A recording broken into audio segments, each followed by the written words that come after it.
सभी श्रोताओं को मेरा सादर नमन। अगर आप बाबा साहेब भीमराव अंबेडकर पे लिखित बुक लाइफ एंड मिशन को अक्षरशः सुनना समझना चाहते हैं तो इस वीडियो में बने रहेंगे। इससे पहले के एपिसोड को अगर आपने नहीं देखा है तो आप हमारे प्लेलिस्ट में जाएं और इससे पहले के एपिसोड को जरूर देखें। आज ये 25वां एपिसोड है और इसमें बाबा साहेब भीमराव अंबेडकर के द्वारा ब्रिटिश सरकार के द्वारा भारत में जो आर्थिक शोषण किया जा रहा था उस पर उन्होंने बहुत कड़ी निंदा की है।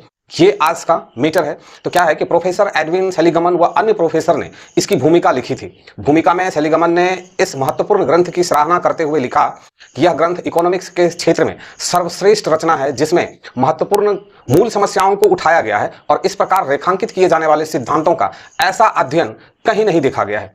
इस शोध ग्रंथ में डॉक्टर अंबेडकर ने ब्रिटिश साम्राज्य द्वारा भारत के आर्थिक शोषण की जो नंगी तस्वीर दुनिया के सामने रखी वह डॉक्टर अंबेडकर जैसे देशभक्त द्वारा ही संभव था। यह एक ऐतिहासिक दस्तावेज है। भारत के किसी भी अन्य राजनेता ने आज तक ऐसा दस्तावेज तैयार नहीं किया है। अंबेडकर ने इस साजिश का पर्दाफाश किया कि सन 1833 के एक्ट के तहत साम्राज्यवादी शासन के लिए आर्थिक प्रबंध किया गया था।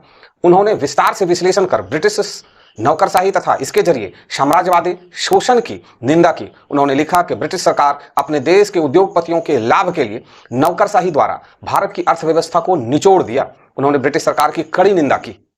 डॉक्टर अंबेडकर ने किताब के उपसंहार में लिखा है, राजनीतिक स्वाधीनता पाने के दो मार्ग हैं, सैनिक शक्ति और दूसरा नैतिक शक्ति। जिस देश के पास सैनिक सामर्थ्य नहीं है उन्हें अपने नैतिक सामर्थ्य को बढ़ाना चाहिए। भारत का राजनीतिक प्रश्न यही पूरी तरह से सामाजिक मसला है और सामाजिक सवाल को आगे नजरअंदाज करते रहना जाहिर करता है कि जनमत से प्राप्त स्वतंत्र सरकार की स्थापना होने तक राजनीतिक प्रश्न हल नहीं किए जा सकते। इस ग्रंथ की महानता इस बात से प्रमाणित होती है कि विधानसभा तथा संसद के हर सदस्य ने बजट संबंधी बहस के दौरान इसकी मदद ली। इस किताब के छपने के बाद डॉक्टर अंबेडकर को भारत मुद्रा संबंधी शाही आयोग के समक्ष साक्षी देने के लिए आमंत्रित किया गया। वहां डॉक्टर अंबेडकर को यह देखकर सुखद आश्चर्य हुआ कि आयोग के हर सदस्य के हाथ में उनकी यह किताब थी।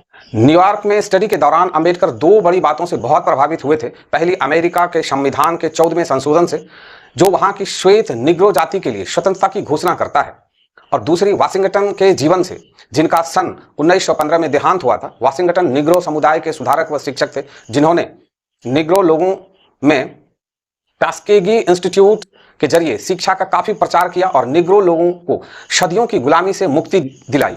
डॉक्टर भीमराव अंबेडकर के अछूत वर्ग की गुलामी की बेड़ियां तोड़ने के लिए वैसा ही काम करने का मन था।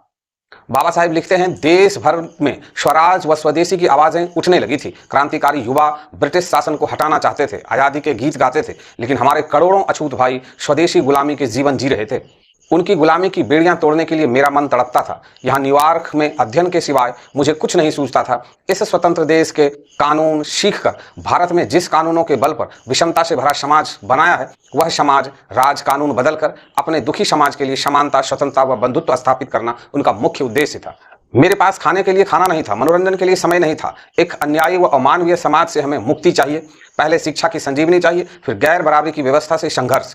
उस समय अमेरिका व इंग्लैंड में स्वतंत्र विचारों को संपन्न समाज था। जब मैं वहाँ भारत के जातीय भेदभाव व छुआछूत के बारे में बातें करता था तो वहाँ के लोगों को ये विश्वास नहीं होता था कि ऐसा भी कुछ होता है। उन्हें ये बातें सच नहीं लगती थी। वे कहते थे, इंसान से इंसान को कैसा घृणा, पीने के पानी के लिए इतनी पीड़ा कैसे हो सकता है।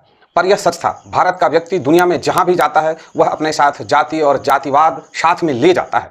तो इस तरह से ये 25वां एपिसोड अध्याय भाग यहीं पे संपन्न होता है। आपसे मेरा रिक्वेस्ट है कि अगर आप इस वीडियो को सुनते हुए यहां तक आ गए हैं तो आप इस वीडियो को लाइक जरूर करें, चैनल पे पहली बार हो तो सब्सक्राइब जरूर करें और इसको ज्यादा से ज्यादा शेयर करें ताकि अधिक से अधिक लोगों तक ये मेरा संदेश पहुंच पाए और लोग घर बैठे बिना पढ़े इसको सुन के बाबा साहेब के विचारों को और उनके जीवन को अच्छी तरह से समझ पाए।